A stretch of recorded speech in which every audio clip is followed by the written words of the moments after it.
अन्य सभी भारतीय सभी मान्यता प्राप्त 22 भाषाओं में आज हिंदी का दिवस हम मना रहे हैं। और इसके उपलक्ष्य पर हम आपके समक्ष हिंदी के संक्षिप्त इतिहास को थोड़ा सा प्रस्तुत करना चाहेंगे।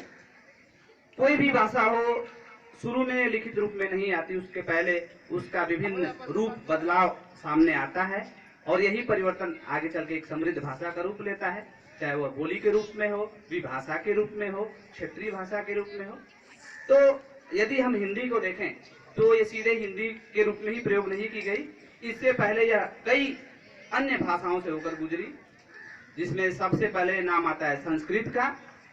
संस्कृत करीब 1500 ईसा पूर्व पहले ही लिखित रूप में आ गई थी, जिसमें हमारे महर्षि पाणिनि ने व्याकरण की रचना की थी।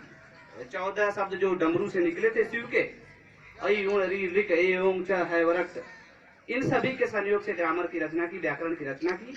इसके बाद धीरे धीरे हम पाली भाषा की तरफ बढ़े, जिसमें गौतम बुद्ध ने ढेर सारे अपने उपदेश दिए।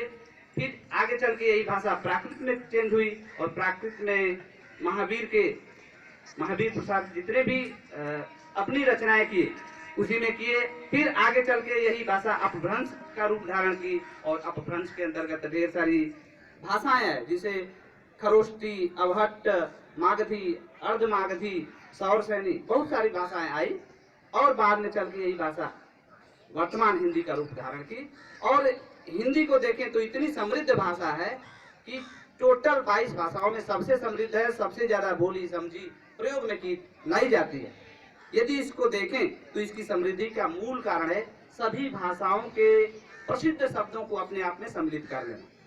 जो भी भाषा अपनी भाषा में सर्व प्रचलित हो जाता है, वो सीधे अपनी उपस्थिति हिंदी भाषा के अंदर दर्ज करा लेता है। देख लेंगे आप पढ़ते समय हिंदी में कभी कभी इंग्लिश के शब्द, उर्दू के शब्द, तुर्की, फारसी, अरबी सभी भाषाओं के शब्द सम्मिलित हैं। तो इस तरह से देखें तो हिंदी बहुत ही समृद्ध भाषा है। और इसी समृद्धि के पीछे यदि कोई लिपि है तो वह है देवनागरी, और देवनागरी की उत्पत्ति ब्राह्मी लिपि से हुई है।